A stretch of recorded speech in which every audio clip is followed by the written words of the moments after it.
For the last year, the market was terrified that Agentic AI was going to wipe out UiPath. But with their Q1 guidance beat, the numbers are proving what we've been arguing all along. Enterprises aren't going to be paying for the most intelligent AI to do the same repetitive tasks. Hello and welcome to How to Invest. In today's video, we're going to be going over the Q1 2027 shareholder letter. 2, we're going to go over how we believed they were going to beat and raise guidance before they actually did that this quarter. And lastly, I'm going to talk about the long-term threats that we are going to continue to keep an eye on even as this quarter drastically confirms our thesis. And stick around to the very end because I will be giving our bear, base, and bull case price targets. We are not registered investment advisors. You are solely responsible for your own investments. We implore everyone to underwrite their own investments. If you don't have time to, we recommend not watching our channel. We may hold positions in securities we discuss. Our opinions are subject to change, and this video reflects our opinions only at the time of recording. This video is not financial advice and is for educational and entertainment purposes only. So starting with the Q1 2027 letter,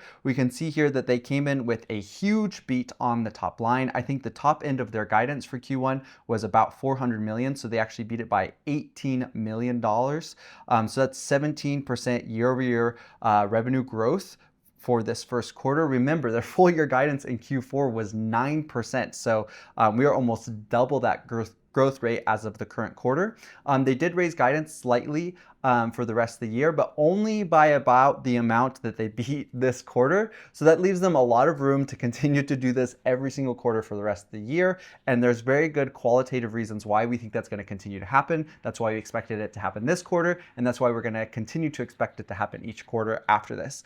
So we'll go over the qualitatives, and those qualitatives is how we had a reasonable suspicion that they were going to be beating and raising guidance this quarter. So we'll go exactly what we saw, what we learned, how we learned it in the second point. But a few more things about the letter. We have a 12% year-over-year revenue growth, or ARR growth rate, which is really, really positive to see because that's kind of the leading indicator even of revenue growth is the ARR growth. So that's really, really strong. The other thing I want to point out from this Q1 letter down here is again, the ARR growth. But secondly, we finally have a tick back up in dollar-based net retention. So that had been slowly falling. It had been decelerating the rate that it was falling. It was 108 and then 107. And then I think it was 107 again in Q4, dollar-based net retention. And now for this first quarter, we have that ticking back up again. So that is really, really positive to see.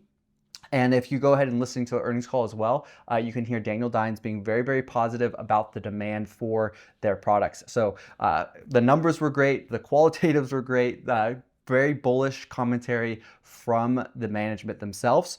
But we knew this, we had a reasonable suspicion that this was going to happen before this quarter, this beat and raise on their guidance, because they were saying pretty much very similar things that they were saying this quarter, but in Q4. So let's go and look exactly what he said in Q4 that made us have this reasonable suspicion that they were going to be beating and raising guidance in this quarter. So one of the analysts asks, Daniel, in your prepared remarks, you mentioned this growing backlog of automations you're seeing at customers. I just wanted to double click on that. Like, how big is that tailwind of AI unlocking more automatable workflows? And you mentioned the AI product ARR, but just how material is that sort of pull through to the core automation business as well? Just love to get your thoughts there. Daniel says in response, yeah, that's an acute observation because the huge interest in AI. It's actually driving a renewed interest in automation. I think in most cases, what we are seeing, people expect that the use of AI will result in some sort of automation. It's becoming more clear that AI and agentic AI and deterministic automation are very complementary. Basically, any AI initiative surfaces more opportunities for deterministic automation, especially in our case, for unattended deterministic automations. So basically, this is the kind of qualitative information that we were seeing in Q4 that we thought that the market was wrong and that actually this company is going to continue to do well and maybe was going to even beat and raise their what we thought was a very conservative low guidance. Everyone's worry about this company was that agentic AI is going to disrupt their core RPA business. But we were hearing something very, very different from management. And that was that management was clearly saying that their new agentic AI products were like orchestration and Maestro we're actually driving renewed demand, not only for those products, they have a lot of demand for those products, but also driving renewed demand for their core RPA product. So that's where he's talking about how they're very complementary. So that is why we thought this is going to be very, very conservative guidance from them, that we thought it was very reasonable that they were going to be able to beat and raise guidance, because they're basically saying there's this huge backlog of customer demands, and that there's so much cross-selling happening because of all of the, the complementariness of their products, and that because AI is such a huge buzzword in our culture, all of the C-suite are wanting these products implemented, and that was what's creating the backlog. So that was kind of the thesis we were creating and the story we were seeing from management themselves. Now, we actually knew that because we went and listened to the earnings calls. So you can go look at the numbers. You can see that they, grew revenue in Q4, and then you can look at their guidance and, oh, the guy only guided for 9%. Well, okay, then it's not a very interesting story. But if you actually go and take the time to listen to the earnings calls, it's really important to do this. You can hear the qualitative things that can help you draw out more exact conclusions. Maybe you can tell if the guidance is actually really conservative based on what management is saying. And that's exactly what we did. We took the time, we went and listened to the earnings calls, and we listened to what Daniel Dines was actually saying. And we're like, wow, this doesn't make any sense. They're guiding super, super low growth, but they're talking as if there's all of this demand and this huge demand backlog.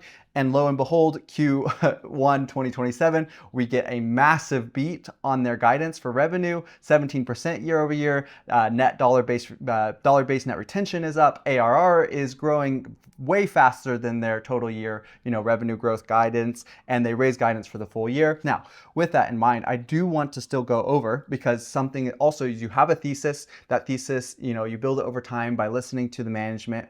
And then, each quarter you have to make sure that your thesis is still standing. So this was a very thesis confirming quarter, that a renewed interest in their UiPath's new AI products and orchestration products is also driving cross-selling demand for RPA.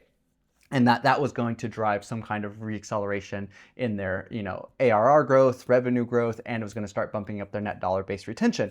So we have a thesis about the qualitatives, and now it's being reflected in the quantitatives. So that was confirmed this quarter, and now we're going to listen to every single quarter and make sure that that's still true every single quarter into the future, because the risks are still real, but it's not worth, panicking about them if none of them materialize.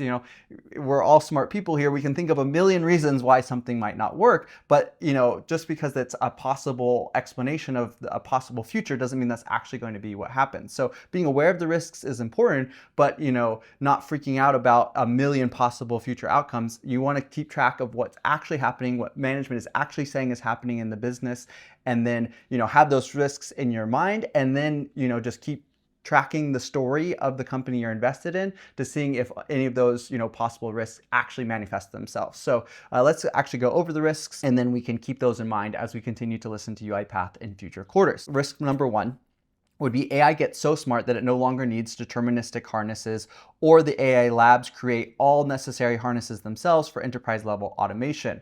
Customers wanting a neutral platform with the ability to switch between agents likely mean Path still has a percentage of the market if this outcome happens. And kind of this is the same as two, which is startup agent orchestration and automation companies outcompete Path with better offerings and take market share. So either one of these, this is talking about competition, right? This is a very new space. We're still uncertain about the exact direction that AI is going to go in, how much it's going to be able to automate, what new companies are going to come in the future that are going to be having some kind of AI automation product. You have the huge AI labs themselves, Anthropic, OpenAI. How are they going to compete? How are they going to enter the orchestration market? So there's still some uncertainties. Path is the definitive winner in RPA. So maybe there's a little bit of uncertainty about, in the future with AI agents, is RPA still useful? We're seeing that it is driving demand. We see that very clearly in UiPath, but the question is, does that change in the future? So that's something we definitely want to keep an eye on. We want to keep an eye on the competition. We want to keep an eye on if at some point AI does make RPA obsolete, but we are definitely not seeing any of those things right now. So We are seeing some new startups, but nothing that's like obviously outcompeting or way better than UiPath. So third is UiPath stops innovating aggressively and falls behind the cutting edge of automation technology through lack of focus or something similar. That's always something you want to focus on. You want to make sure that, this is especially in a very competitive industry like AI automation is at the moment, you need your company to be at the top of the game. So that's always execution risk. Execution risk is usually a risk for any company that you're going to be investing in. So keeping a track on that as well. And then lastly, long-term UiPath's automation may prove less robust than full-stack AI software built from the ground up to automate industries, and the legacy companies UiPath is helping may be outcompeted by AI native competitors. So this is still, again, back to the competition, just a little bit of uncertainty how this technology is going to evolve into the future. But this fourth threat kind of adds in the fact that maybe UiPath's products is really effective for a lot of legacy companies that have a bunch of different, software that their company is built on. And maybe those companies themselves, the UiPath's customers, disappear because new startups that are AI native come and outcompete the customers. And those new, AI native, competitors don't need UiPath's products. So those are definitely some things to keep in mind, to keep a track on over time.